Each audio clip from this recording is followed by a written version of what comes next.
예, 시황맨의 주식 이야기, 오늘의 시황 브리핑 방송 시작하겠습니다. 오늘 우리 증시가 열리지는 않았지만, 제법 다이나믹한 뉴스들이 많았죠. 뭐 생각보다 우리 증시가 오늘 열렸다면 상당히 변동성이 좀 컸을 것 같은데, 영향을 줬던 내용들 좀 살펴보면, 우선 치료제, 머크사에서 코로나 치료제를 개발했다. 이 소식은 분명히 호재가 될 수 있는 사안이었잖아요. 그리고 이제 지난 주말에 미국 그 일부 연준 인사들이 채권 금리가 내려갈 수 있는 발언들을 했죠. 금리 인상이 내년도 2023년 또는 2024년도까지는 올릴 필요가 없다. 뭐 닐 카시카리라든가 뭐 이런 사람들이 이런 발언을 하면서 채권 금리가 내려갔거든요. 이러면서 이제 초반 분위기, 증시의 초반 분위기는 아시아 증시 대체로 그렇게 나쁘지는 않았습니다. 그런데 이제 1시간 정도 지나가면서 우리나라 시간으로 10시 넘어가면서 갑자기 이 뉴스가 툭 튀어나왔죠. 헝다물업, 그러니까 이제 헝다그룹에서 이제 부동산 물류 관련된 그 관리하는 회사인데, 이 회사가 주식 거래가 중지가 됐다. 이 소식이 전해졌잖아요. 그러니까 이 소식이 전해지면서 홍콩 증시가 많이 하락을 하고, 또 이제 대만 증시도 빠지고 일본 증시도 밀리고, 그러니까 이렇게 되면서 이제 시장이 이제 크게 좀 출렁거리는 그런 내용들이 만들어졌습니다. 그래서 또 헝다 관련해 갖고 이제 중국 증시가 휴장이라서 별다른 어떤 뉴스가 없지 않을까 이렇게 이제 생각을 했었는데, 이 거래 중지라는 뉴스는 아무래도 투자자들에게 조금 걱정을 끼칠 수 있는 사안이잖아요. 이런 부분들이 이제 조금 부담을 줬고, 그런데 이 관련된 내용이 좀 시간이 지나가면서 왜 거래가 중지됐을까 이제 좀 궁금했는데, 일부 이제 보도에 의하면 허성청산이라는 어떤 기업이 그 헝다물업의 지분 51%를 인수한다더라. 그러니까 이게 지금 100% 확정된 건 아닌 것 같아요. 왜냐면 아직까지 제가 이 방송을 하고 있는 시간대까지는 두 회사에서 이 내용을 확인해 주지는 않았거든요. 근데 일부 이 보도가 나왔고, 또 다수의 어떤 언론에서 그 보도를 인용해서 이제 또 뉴스로 국내외 언론들이 다 보도를 하고 있어서 이 기정사실로 또 받아들이는 것 같긴 합니다. 근데 어쨌든 이 내용들이 보도가 되면서 추가적인 어떤 하락은 좀 제한이 되는, 예, 그런 모습이 좀 나왔습니다. 이건 제가 잠시 또 설명을 드리고요.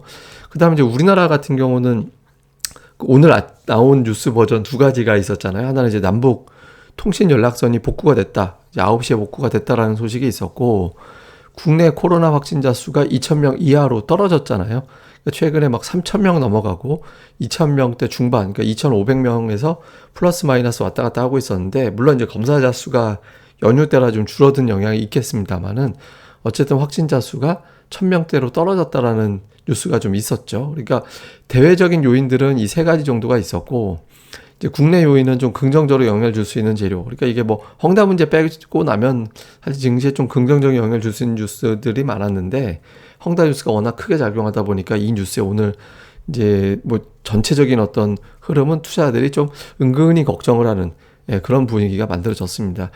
이게 또 반영하는 게 이제 원달러 환율인데, 우리가 이제 오늘 우리 증시가 열리지 않았기 때문에 이제 환율 가지고 추정해 볼 수밖에 없잖아요. 근데 원달러 환율이 지난주 금요일 우리나라에서는 이제 1188원으로 끝났는데, 지난 주말 미증시 마감될 때 1180원으로 끝났거든요. 근데 오늘은 1182원, 81원 이 근처에서 이제 왔다 갔다 했어요. 그러니까 이제 아마 우리 증시가 오늘 열렸더라면 초반에 제법 올라서 출발했다가 상승폭을 상당 부분 내줬다가 그래도 이렇게 마이너스까지는 밀리지 않고 마감을 했겠구나, 이렇게 이제 추정이 되는 거죠. 그래서 오늘 우리 증시에 영향을 줄 수 있는 재료들은 이 정도로 이제 요약이 된다, 이렇게 보시면 되겠고요.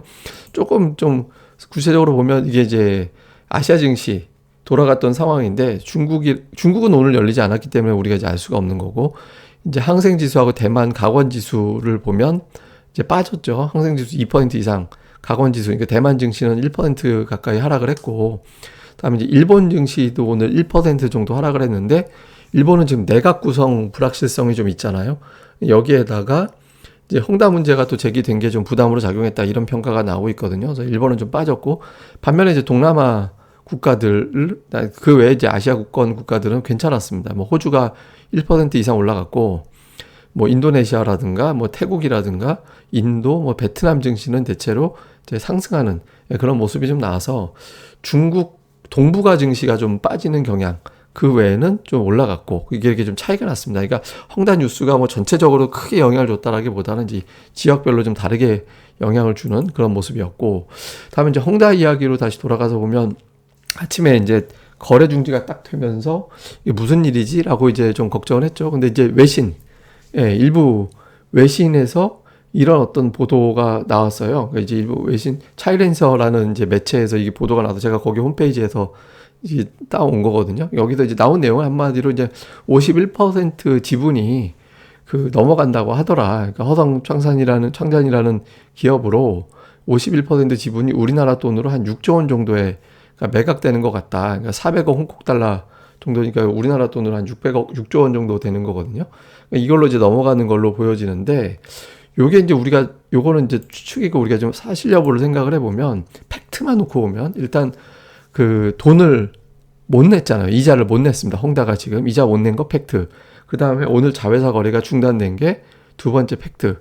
다음에 이제 중국 당국이 최근에 돈을 풀어서 어떻게든 헝다 문제를 좀 최소화시키려고 한다. 여기까지는 우리가 지금 알고 있는 줄거리들이고 확인되지 않은 내용들은 이제 채권단에 대해서 헝다 측에서 이제 이자 지급일을 별도로 협상한 것 같다. 그래서 지급일 넘기고도 별다른 문제가 아직까지는 안 터진 것 같다. 추정 하나.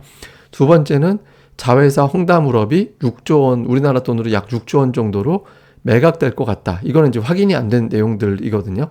근데 어쨌든 요 내용도 지금 제가 화면에 띄워드리고 있는 내용도 그러니까 회사 측에서는 확인한 거 아니고 이 관련돼 있는 인물이라고 알려진 사람이 자기네 신분을 밝히지 않은 상태로 인터뷰를 했다라는 거예요. 그래서 어쨌든 이렇게 알려졌는데 이게 약간 외신에서는 좀 기정사실로 받아들이는 것 같습니다. 그래서 이제 외신의 평가는 유동성 문제가 일부 좀 완화될 것 같다. 그러니까 이런 사실이라면. 그리고 채권이자 지급에 시간을 좀 벌 수 있을 것 같다. 왜냐하면 이제 우리가 이렇게 자회사 지분 매각을 계속 하고 있잖아요. 얼마 전에 이제 금융회사 하나 이제 매각을 했고 여기에다가 또 하나 이제 매각을 하고 하면서 돈을 계속해서 이제 마련을 하고 있잖아요. 그래서 이런 거를 통해서 어느 정도 이제 좀 시간을 벌 수 있는 것 같다. 우리 돈 이렇게 해서 만들고 있으니까 좀만 참아줘. 이렇게 할 수 있다라는 거죠. 그래서 이런 걸로 좀 했다. 다음에 또 하나는 현재 중국 당국이 직접적으로 개입하고 있다라는 건 없잖아요. 그 당국이 직접 개입한 건 아니고 주변에서 질서 있게 구조조정하는 쪽을 좀 유도하고 있는 거 아니냐. 그러니까 이런 식으로 일단 외신에선 평가하고 있거든요. 그래서 헝다가 뭐 극단적인 한 3주 전에 나왔던 리먼 사태급의 이제 후폭풍을 초래하지는 않을 것 같다라는 게 우세합니다. 다만 이제 아까 말씀드린 대로 팩트하고 미확인된 거하고는 좀 구분이 되기 때문에 그러니까 주로 이제 미확인된 쪽에서는 긍정적인 게 맞고 팩트는 이자를 못 내고 있다라는 쪽이 부각되다 보니까 헝다 뉴스만 나오면 아직까지는 이제 투자자들이 좀 불안해하는 그런 경향이 좀 있는 것 같습니다. 근데 오늘 그 관심 있는 게 이제 헝다 그룹이 전체가 거래 중지되지는 않았거든요. 이제 거래 중지가 다 된 건 아니고 일부 자회사들은 이제 관계사들은 이제 오늘 거래가 돌아갔는데 대표적인 헝다 뉴에너지 자동차 같은 경우는 오늘 주가가 뭐 장중에 막 30% 넘게 올라가기도 했었거든요. 그러니까 초반에 이제 거의 마이너스 6% 정도까지 빠졌다가 이제 급반등을 해가지고 이제 오후에 한때는 거의 30%까지 급반등을 하는 그런 모습이 좀 나왔거든요. 그래서 현재까지는 그 헝다 그룹 전체의 어떤 문제로 확대 해석하고 있지는 않은 것 같습니다. 그러니까 이제 현재까지는 무슨 파산이 임박했다든가 대규모의 어떤 파산이라든가 뭐 이런 쪽으로 이제 해석하는 것 같지는 않고요.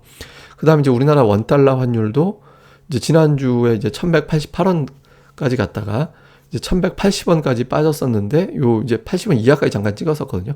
그러고 나서 이제 오늘 헝다 뉴스 나오면서 다시 올라오긴 했는데 올라왔어도 뭐 대대적으로 급등을 했거나 이제 그 정도 수준은 아니거든요. 그래서 1180원대 초반, 1182원, 81원 요 사이를 좀 왔다 갔다 하고 있어서 우리 증시 같은 경우는 오늘 그러니까 우리 금융시장은 지난번 헝다 문제 확 터졌을 때, 그러니까 문제 불거졌을 때 막 엄청나게 출렁거렸던 거에 비하면은 조금 선방을 하는 것 같은 느낌은 보였습니다. 근데 이게 오늘 이제 미증시 돌아갈 때 또 어떤 뉴스가 나올지가 중요해서 이것만 가지고는 우리가 뭐 우리 증시의 영향이 어떻다 이렇게 단정하기는 좀 어려운 것 같습니다.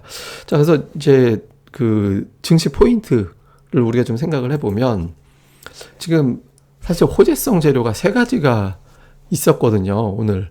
그러니까 우선 이제 앞서 말씀드렸던 코로나 치료제, 이제 머크사에도 치료제가 나왔다라는 점이 중요한 어떤 역할을 할 수도 있잖아요. 그러니까 지금 백신 플러스 치료제가 동시에 다 가동될 수도 있겠구나. 이런 어떤 상상력이 작용할 수 있는 대목이죠. 그래서 이 치료제에 대한 어떤 기대감이 분명히 좀 있을 거고, 그 다음에 또 하나는 이제 남북통신 연락선이 다시 됐다라는 거는 뭐 지금 뭐 남북 간의 군사적인 충돌을 걱정하는 사람 별로 없긴 합니다만은 어쨌든 이 재료 자체는 환율을 좀 안정시키고 외국인들이 보는 우리나라에 대한 리스크를 조금 줄여주는 그런 역할을 할 수 있는 재료였거든요. 이거 하나가 있었고, 다음에 확진자 수가 이제 1000명대로 줄어드는 거, 2000명 이하로 줄어든 거, 이게 이제 또 단발이고 다시 뭐 넘어갈 수도 있겠습니다만은 확진자 추이에 반응하는 외국인들이 또 분명히 있거든요. 그러니까 우리나라 이제 백신 접종률이 올라가고 있는 상태에서 만약에 이번 주에 2000명 이하를 계속 만약에 보여주게 된다라면 이것도 또 재료가 될 수 있거든요. 그러니까 이 재료가 과연 먹힐 수 있을 거냐. 이게 지금 왜냐면 헝다 재료가 튀어나왔기 때문에 여기에다가 이제 또 미국 증시가 지난 주말에 어중간하게 반등을 했잖아요.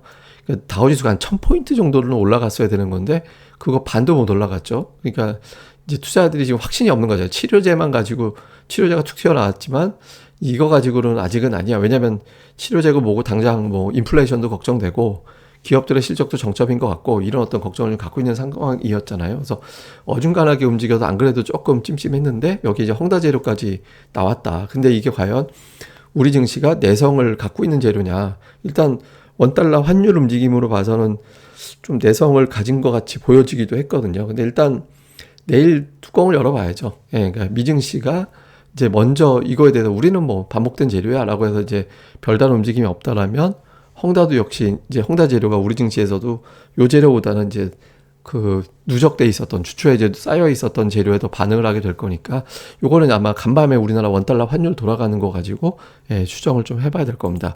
그 다음에 이제 또 하나는 내일장에서 그러니까 화요일장에서 좀 잘 봐야 되는 게 코스닥의 오후장 움직임이 어떻게 될 거냐. 이게 왜 그러냐면 지난주 금요일에 코스닥 시장의 움직임을 보면 오후에 한 단계 또 한 번 밀리는 그런 움직임이 나왔거든요. 지금 1000포인트 밑으로 내려오면서 반대 매물이, 그러니까 반대 매도가 아니라 반대 매도를 걱정하는 매도가 나온 걸로 보여집니다. 그러니까 제가 신용 관련돼서 이제 물량 설명을 드린 적이 있었잖아요. 신용 반대 매도는 다음날 아침에 동시효과에 나가요. 하한가 주문으로. 그러니까 이게 주가가 빠져서 반대 매도 나갈 것 같다라고 걱정하는 사람들 내일 아침에 하한가 주문으로 나가느니 오늘 미리 정리하는 게 낫다 이렇게 생각을 해서 그날 오후장에 물량을 오전까지 반등할 것 같다라고 버티다가 안 되면 오후장에 던져버리거든요. 근데 그런 어떤 던지기 물량이 지난 어떤 금요일부터 작동이 된 걸로 보여지거든요. 그래서 요게 이제 나올 수 있는 타이밍이라서 금요일에 그게 나왔다라는 건 향후에 마이너스권으로 밀려가면 그거보다 지난주 금요일보다 더 낮은 자리에서 더 나온다는 얘기잖아요. 그래서 오전장까지 플러스를 유지하는지 여부가 되게 중요합니다. 그래서 그 오후장에 이제 플러스권을 유지한 상태로 오후로 넘어가게 되느냐. 만약에 오후에 마이너스로 넘어가게 되면 1시, 2시 막 그때 가서 갑자기 분 차트가 뚝 떨어지는 그런 구간이 나올 수 있거든요. 그래서 이 부분의 확인이 또 필요하고. 근데 결국에는 이제 외국인들 수급이죠. 그러니까 외국인들이 매수로 돌아설 수 있는 재료들도 없진 않았거든요. 이제 국채금리가 지난 주말에는 이제 안정이 됐었고 이런 것들이 있었는데 일단 국채금리 추이가 어떻게 되느냐 이걸 좀 볼 거고 그 다음에 이제 우리나라 확진자 추이가 어떻게 될 거냐 그 다음에 이제 환율 그러니까 달러 인덱스가 워낙 강세를 보이다 보니까 이제 외국인들이 또 매수하기 쉽지 않은 국면이었는데 요게 이제 매도가 어떻게 될 거냐 특히 이제 이거하고 또 연결지어서 볼 수 있는 게 금융투자가 계속 매도를 했었잖아요. 근데 금융투자의 사이클상 이번 주 정도에는 또 매수로 바뀔 가능성이 있거든요.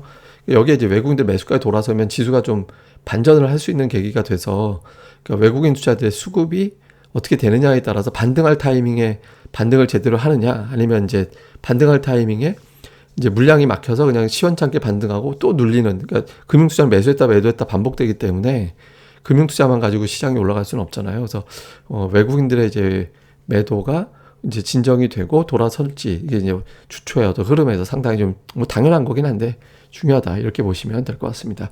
예, 오늘 뭐 우리 증시가 열리는 날이 아니었기 때문에 이제 해외 증시 중심으로 제가 설명을 드렸고요. 우리 증시 안 열리다 보니까 이제 특징주 설명드릴 것도 없어서 오늘은 이제 요 내용으로 정리를 하도록 하겠습니다. 그리고 앞으로는 이제 가급적 마감 브리핑을 15분 전후로 이제 마무리하는 걸로 시간을 최대한 좀 단축을 하는 걸로 이제 하도록 하겠습니다. 예, 그럼 또 하루 잘 보내시고요. 꼭 부탁드립니다만 이제 구독하기 좀 꼭 눌러주시고요. 좋아요하고 이제까지도 좀 꼭 좀 그리고 부탁을 드리겠습니다. 예, 그럼 감사합니다. 다음에 뵙겠습니다.